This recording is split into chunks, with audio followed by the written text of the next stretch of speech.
Bonsoir à toutes, bonsoir à tous. Merci de suivre les programmes de Radio Espoir. Nous voici donc sur notre émission Espoir Diaspora, l'émission destinée à la diaspora qui vit en Côte d'Ivoire ou à l'extérieur, en Afrique ou à l'extérieur hors de l'Afrique. Et vivre à l'extérieur, loin de son pays, nous expose. Et le premier danger auquel nous sommes exposés, c'est celui d'être sans papier, sans le titre de séjour de l'endroit où on se trouve. Après cela, il y a donc la sécurité, qui peut faire défaut si on est dans une contrée où on ne respecte pas l'étranger. Et avec ces deux éléments, on peut se retrouver facilement en prison. Et quand on se retrouve en prison, quel calvaire on vit, ou alors quel est le regard de ceux qui sont à l'extérieur vis-à-vis de ceux qui vivent en prison, dans les prisons. On a notre ami Maxime qui aime bien faire un coucou à tous les prisonniers à la Maca, dans les prisons civiles et militaires même. Et aujourd'hui, on a décidé de faire un point, donc une halte sur ce phénomène-là. Donc, expatriés et prison, quels commentaires vous avez, quelle appréciation vous avez, quels souvenirs vous avez ou quels témoignages vous avez à partager avec nous.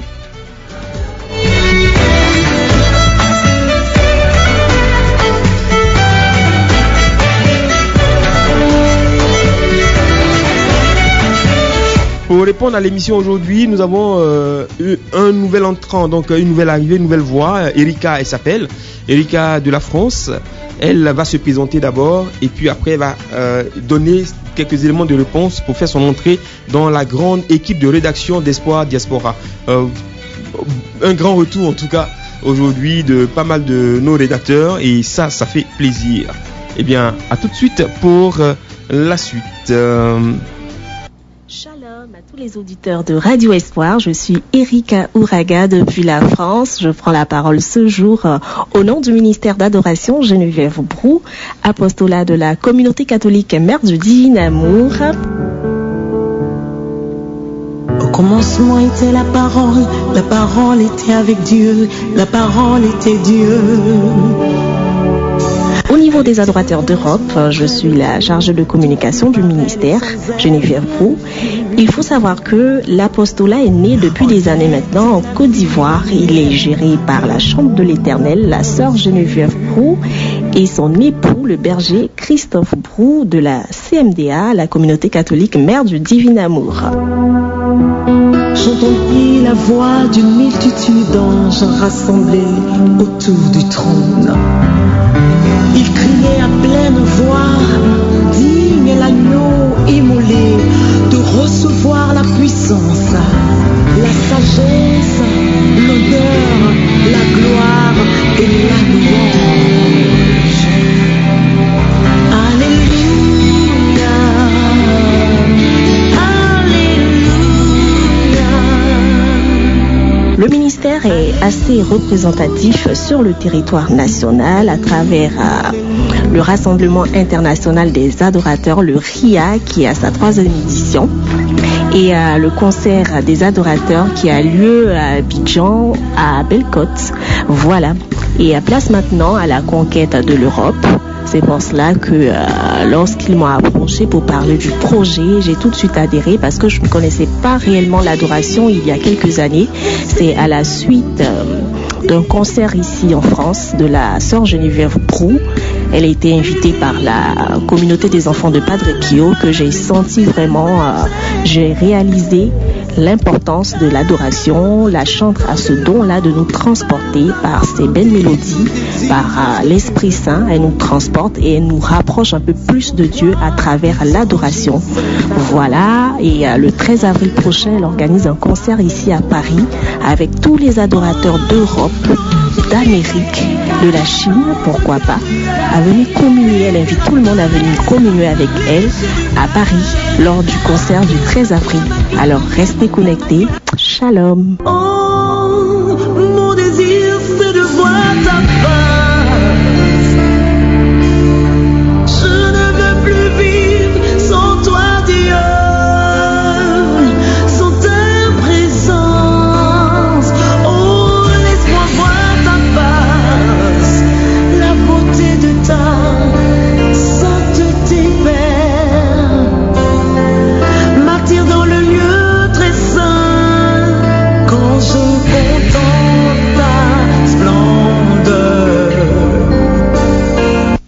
bonjour à tous les auditeurs et auditrices de Radio Espoir, à toute la diaspora et au village Espoir Diaspora.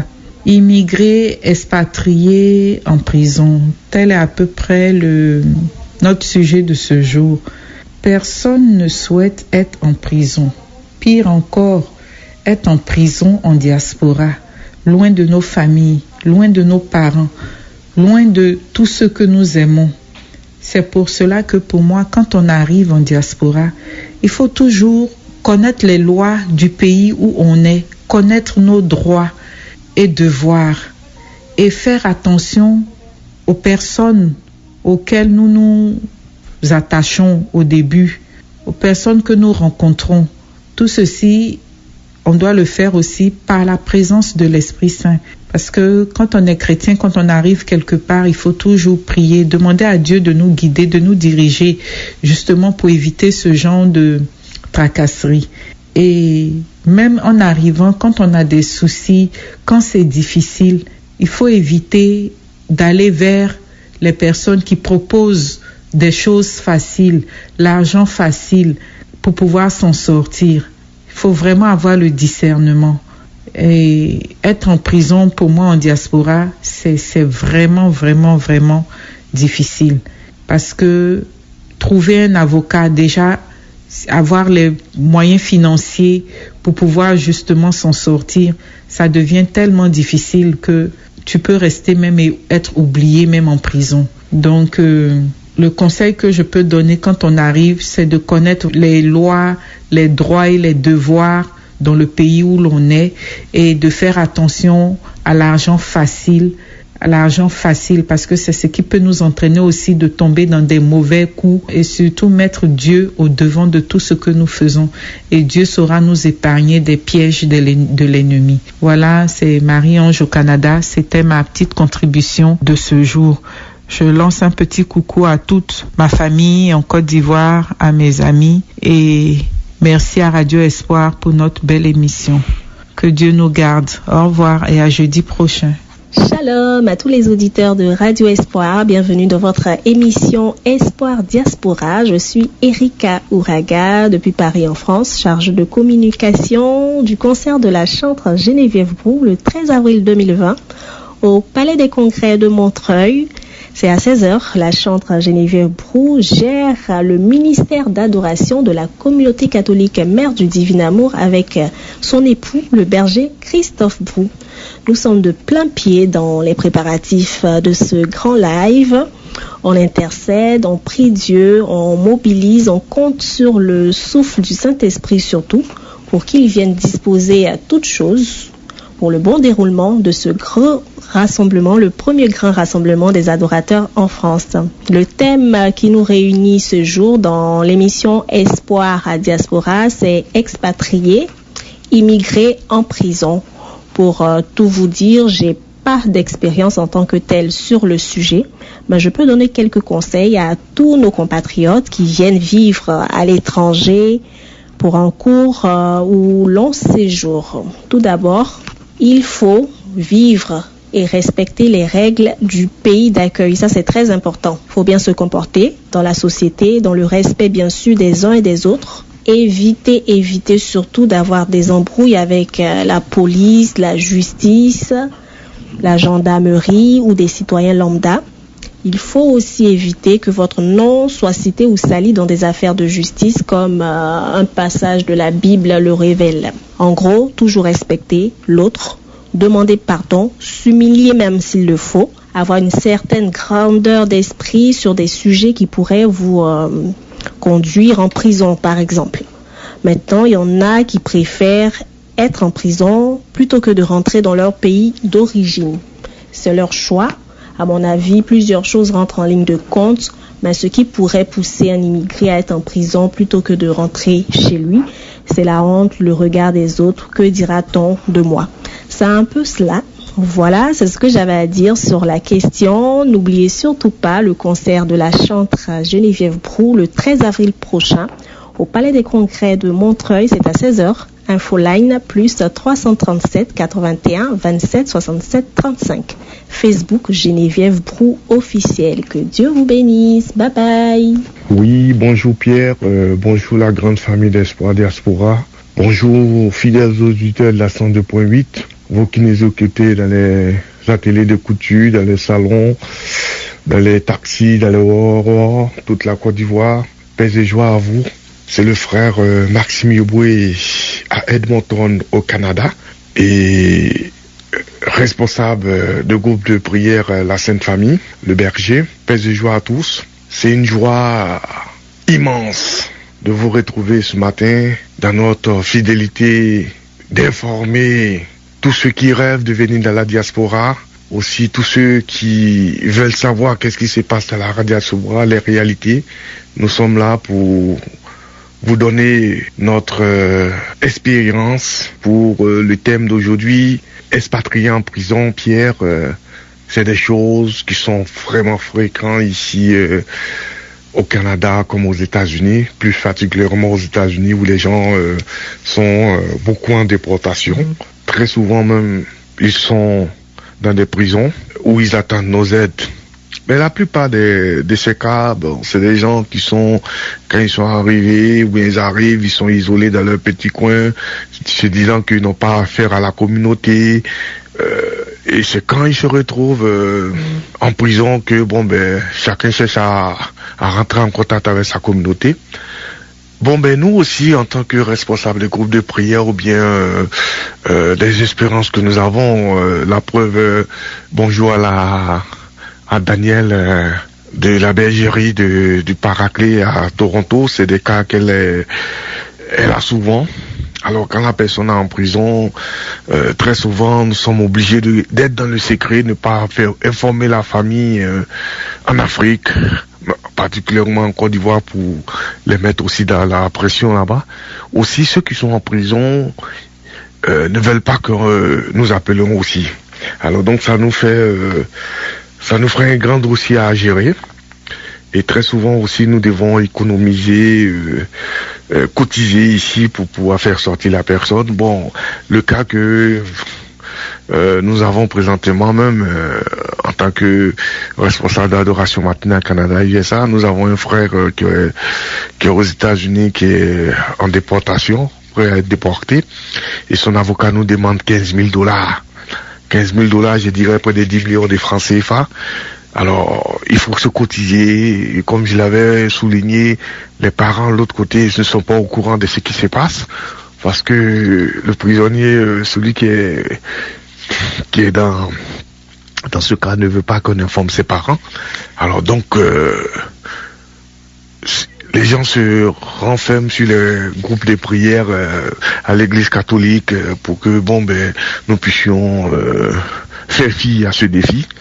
Alors donc ça nous remet à un combat spirituel, un combat de force, contacter l'avocat, essayer de donner ce qu'on a. Ben c'est des cas réels, c'est des cas réels que j'explique là. Et donc notre frère qui est aux États-Unis, qui est prêt, ça va faire près de 2 ans qu'il est en prison. Voilà, imaginez-vous, ses parents sont pas au courant de lui et n'ont pas d'informations de lui, il n'a pas d'informations de ses parents. Vous voyez dans quel dilemme nous sommes. Alors donc c'est pas facile. Pour vous dire, c'est pas facile quand quelqu'un n'a pas les papiers où il doit être déporté. Sa seule prière aussi, c'est de ne pas partir aussi au pays parce que il va revenir les bras ballants, vous voyez.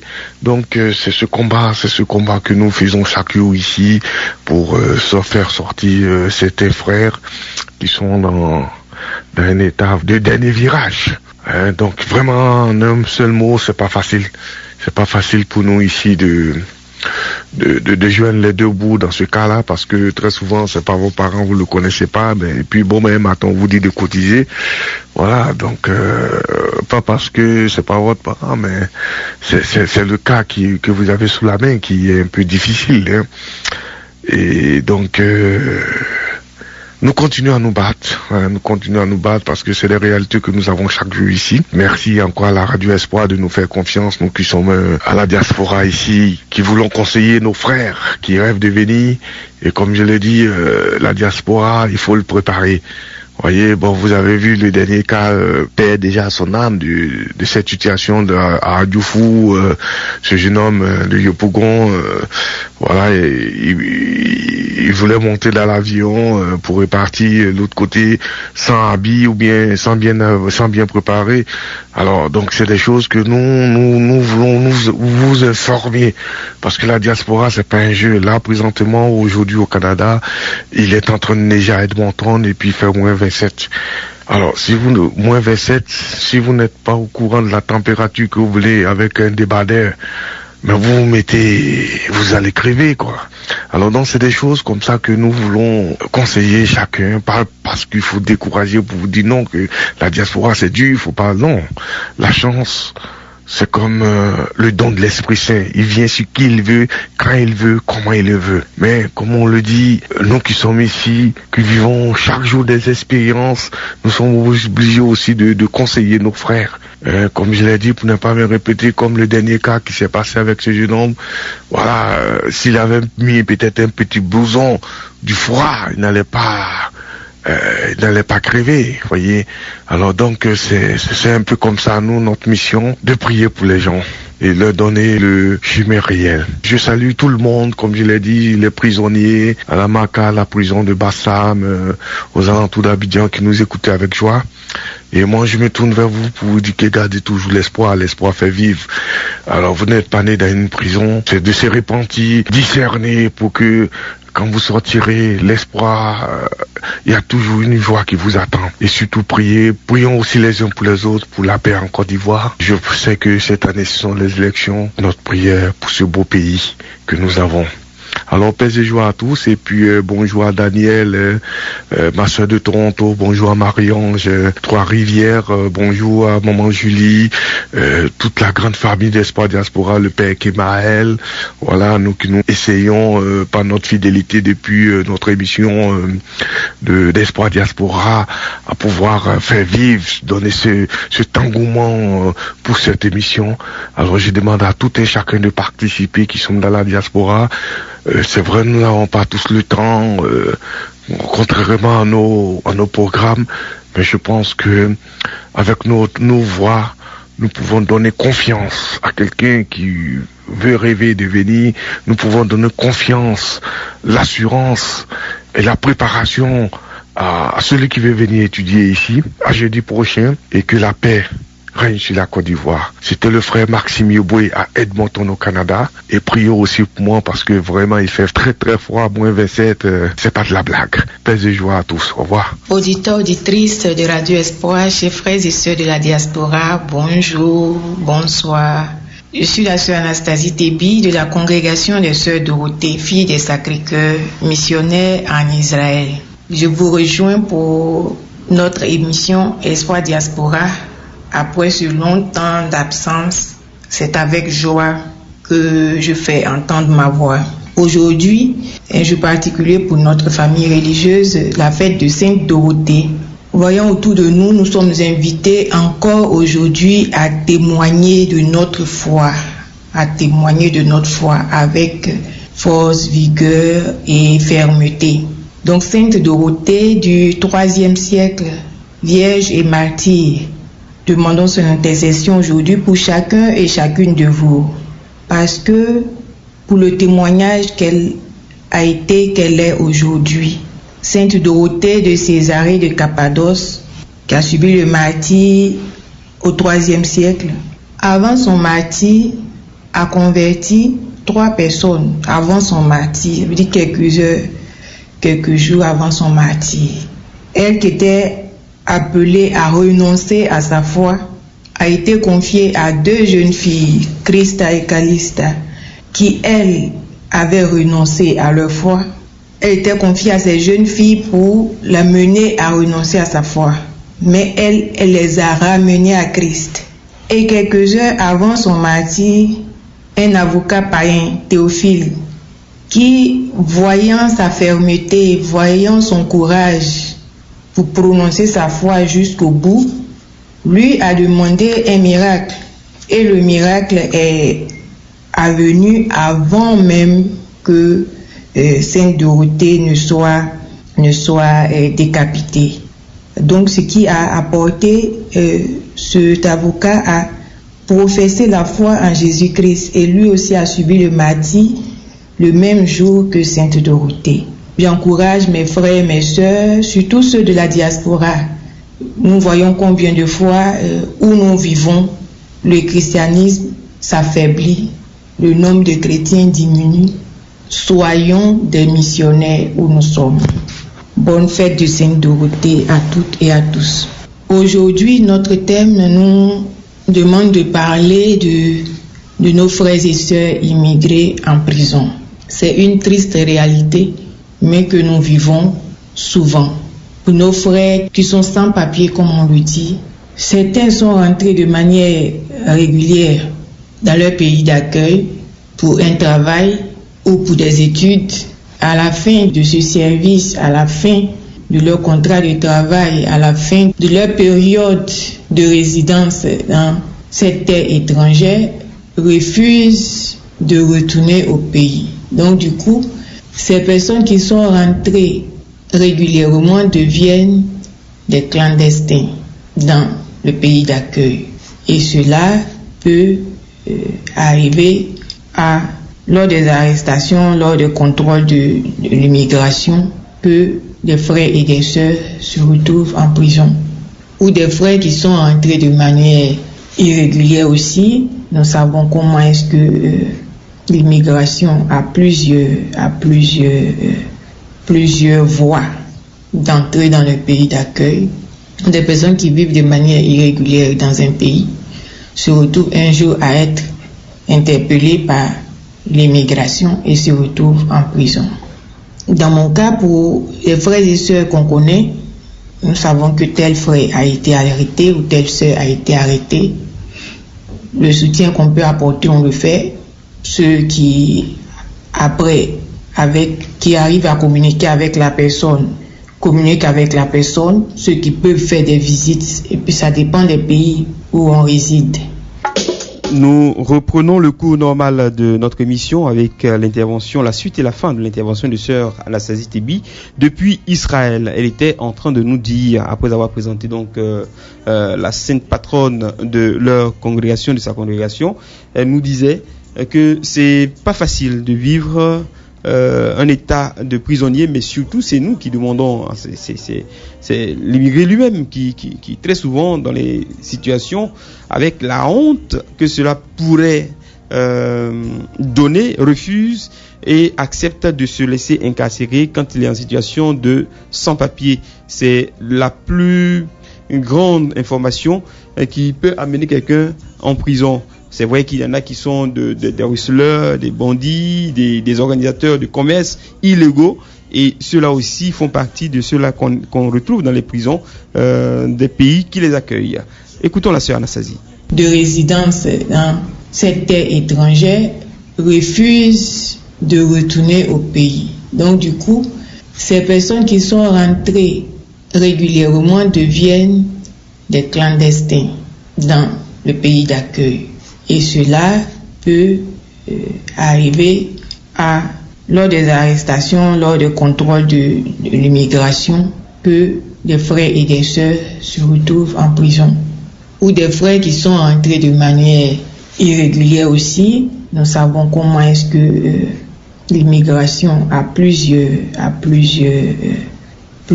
voies d'entrer dans le pays d'accueil.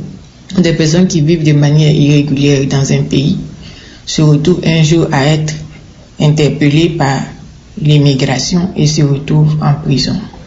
Dans mon cas, pour les frères et sœurs qu'on connaît, nous savons que tel frère a été arrêté ou telle sœur a été arrêtée. Le soutien qu'on peut apporter, on le fait. Ceux qui arrivent à communiquer avec la personne, communiquent avec la personne. Ceux qui peuvent faire des visites, et puis ça dépend des pays où on réside. C'est un pays, la loi est très ferme sur les sans-papiers. Voyant la réalité, c'est que la personne doit être rapatriée, et cet accompagnement n'est pas toujours facile. Parce que nos frères et sœurs ne sont pas prêts à partir, ne sont pas prêts à retourner. Donc du coup, la personne passe de longues années. Il y a des réalités que je connais encore. Il y a des personnes qui sont encore en prison, passent de longues années en prison avec l'espoir de sortir et vivre dans leur pays d'accueil. Et quelquefois, la personne qui se retrouve en prison perd même tout ce qu'il a pu économiser. Donc, ça veut dire retourner au pays sans rien. Mais la personne reste en prison dans l'espoir de sortir de la prison et travailler dans le pays d'accueil, de continuer sa vie. Mais malheureusement, quelquefois ces personnes sont rapatriées et ont déjà dépensé tout ce qu'ils ont économisé. Ce sont des tristes réalités. Quelquefois, ce n'est pas du tout facile que nos frères et sœurs acceptent d'être rapatriés immédiatement. Et ce processus d'accompagnement est très difficile parce que dans certaines réalités, dans notre réalité ici, qui approche, quand tu parles de rentrer au pays, peut-être la personne ne communique plus avec toi, puisqu'elle ne veut plus entendre de retourner. Voilà. Donc, comment accompagner ces personnes, comment aider ces personnes? Souvent, on reste sur l'accompagnement spirituel seulement, qui est efficace malgré tout, qui est efficace. Parce que pour que la personne arrive à décider de partir, ce n'est pas une décision facile pour certains. Mais ils ont besoin le plus souvent d'être accompagnés. Et après tout l'accompagnement, après les autres moyens, on reste sur l'aspect spirituel pour que la personne puisse être éclairée pour pouvoir prendre cette décision. Parce que malgré tout, il n'y a pas d'espoir de sortir et de rester. Et quelquefois, quand la personne sort, elle reste encore. Ces personnes qui sortent, qui ont un délai de préparation pour rentrer, rentrent encore dans une situation de vivre comme des clandestins. Et ce sont des réalités qui sont très, très, très complexes. Très, très complexes. La gestion n'est pas toujours facile et aisée. Malheureusement, il y a certains qui sont obligés de partir au pays comme des vrais prisonniers parce que accompagnés par l'immigration. Et cela est déjà arrivé. Ce que je peux dire sur ce sujet, quand on est dans un pays étranger, il faut toujours chercher les bases et moyens pour avoir tous les papiers possibles pour résider dans le pays. Dans le cas contraire, ce qui est le cas de certains de nos frères, où on vit sans papier, c'est Dieu qui nous protège, on vit sans papier. Donc, c'est tout pour être prêt à partir quand on nous arrête, pour ne pas passer de longtemps en prison, pour ne pas refuser d'être rapatrié. Parce que l'immigré qui est sans papier, pour moi, doit être prêt à chaque moment à rentrer au pays. Il avait dit avoir un projet bien limité dans sa tête pour dire que je fais telle chose. Et dans le cas où il y a le contrôle de l'immigration, que je suis arrêté, je peux rentrer tranquillement et ne pas se trouver dans des situations où on est rapatrié de force, où on n'est jamais prêt et passer vraiment un long moment de sa vie en prison, inutilement je dis, parce que par rapport à ce que j'ai vu avec l'économie que la personne avait avant de rentrer en prison, la personne pouvait bien rentrer au pays et initier une entreprise ou bien faire quelque chose pour gagner sa vie. Mais souvent cette décision-là n'est pas immédiatement acceptée.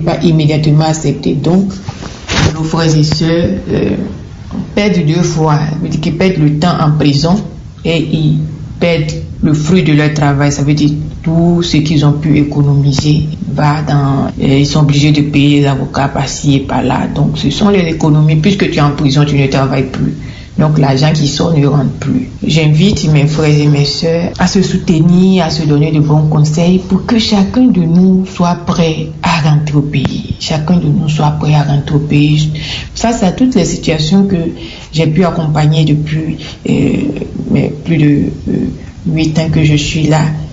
Les personnes qui refusaient de partir, après ils sont partis et ils sont heureux parce que ils ont vu la différence Ils ont vu la différence même avec le peu qu'ils avaient, ils sont arrivés au pays. Ça suffit à avoir l'esprit d'entrepreneuriat pour pouvoir investir et ils ont pu s'en sortir. Donc j'invite les uns et les autres à avoir le courage de dire si j'ai tenté un peu que ça ne va pas, je rentre au pays, mais ne pas rester en prison inutilement. Paix et joie à tous les amis auditeurs de Radio Espoir. Paix et joie surtout à tous ceux qui vivent en dehors de leur terre natale. Pour vivre en dehors de ma terre natale, pour la nostalgie que j'éprouve souvent, la mélancolie, je peux imaginer ce que certains de mes frères et sœurs ressentent en dehors de leur terre natale. Donc paix du Christ, amour de Dieu et joie du Christ ressuscité en nos cœurs pour ne pas sentir ou ressentir la distance qu'il y a entre nous et ce que nous avons laissé derrière nous. Paix à tous les pays en crise. Rien que la paix sur ma terre natale de Côte d'Ivoire. La paix ne devrait pas susciter des velléités. La paix, normalement, devait rassembler, ce qui n'est pas toujours le cas, paradoxalement. Donc, nous prions Dieu, nous supplions Dieu en union avec tous ces pays en crise, mais plus particulièrement la Côte d'Ivoire, pour que la paix que le Christ nous promet, la paix que le Christ dit qu'il nous a laissée, soit le partage de chacun, chrétien ou pas. Amen. Le sujet d'aujourd'hui, on n'a pas eu le temps de demander des détails pour la compréhension. Nous avons juste expatrié, immigré en prison. Ce que nous voulons dire, déjà, quand on est en prison, à l'intérieur de nos pays, quand on est en prison, c'est toujours difficile de se retrouver incarcéré dans une ville où on n'a personne. Donc, imaginons un peu d'être incarcéré dans un pays où on n'a personne. On ne va pas trop rentrer dans ce sujet, mais dire que la liberté est quelque chose de fondamental. Notre Seigneur, il a dit, « Je suis venu pour libérer les captifs ». C'est dans le plan d'action de notre Dieu, libérer les captifs, consoler les affligés, décharger ceux qui ont des poids. Si Dieu s'est fait homme pour libérer les captifs, imaginez un peu ceux qui se sentent en prison, ça peut être des prisons spirituelles, on n'en parle pas, mais ceux qui se sentent en prison visiblement, imaginez un peu leur détresse, parce que une prison reste une prison, même quand on l'appelle dorée, elle reste une prison. Donc nous, en ce qui nous concerne, nous prions chaque jour pour ces personnes qui sont incarcérées, à tort ou à raison, peu importe. Nous prions pour ces personnes-là, et c'est quelque chose que nous ne pouvons pas, nous n'arrivons même pas à souhaiter à nos pires ennemis. Nous n'arrivons pas. Parce que je sais que des fois, quand on se retrouve, par exemple, ici, enfermé dans l'ascenseur, ou bien dans des endroits, dans le train, en sous-sol, en souterrain, quand on se retrouve enfermé, on peut ressentir déjà la panique. Donc, imaginons quelqu'un qui est condamné, et en plus qui est loin de son pays, personne pour le visiter. Et je n'arrive pas à mettre des mots sur cette détresse. Et donc, je prie le Seigneur, pour ce qui concerne mon intervention, je prie le Saint-Esprit, l'Esprit consolateur, qu'il rejoigne tous ces incarcérés, qu'ils soient sur leur terre natale ou bien qu'ils soient à l'étranger, que le Seigneur qui est Dieu est avec nous, qui s'est fait présent pour nous, vivant avec nous sur la terre, soit l'ami de tous les incarcérés, peu importe, encore plus pour ceux qui sont loin de leur famille pour les visiter.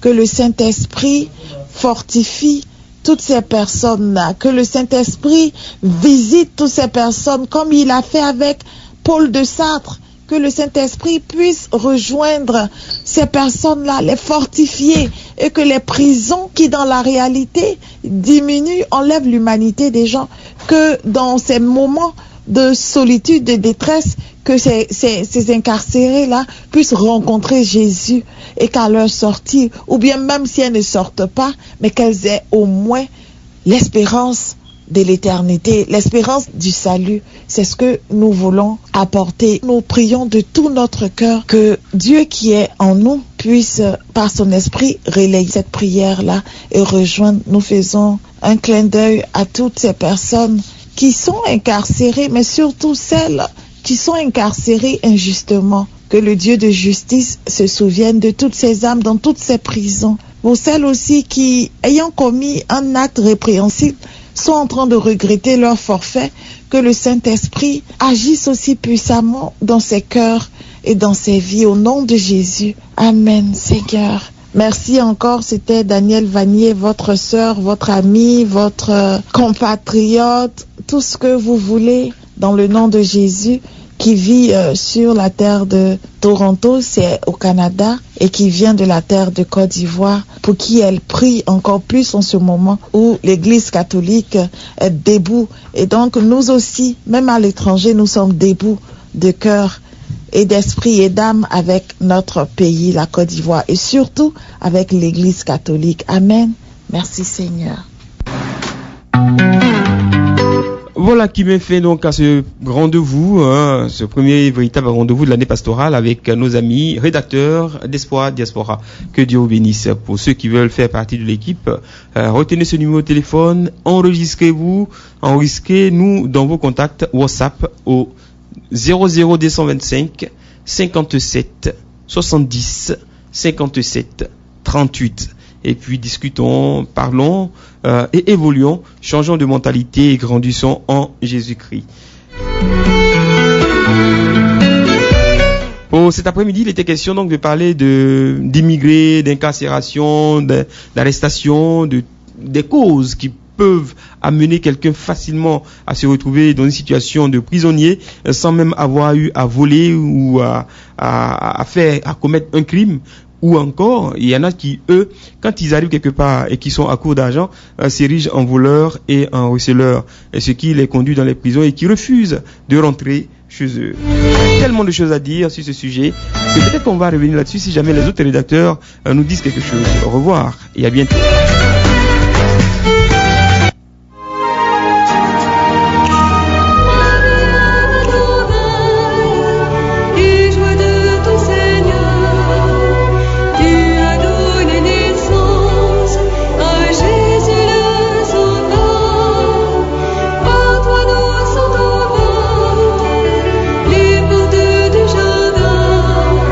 Sainte Marie, Notre-Dame des Ondes, Mère de toute grâce, priez pour nous.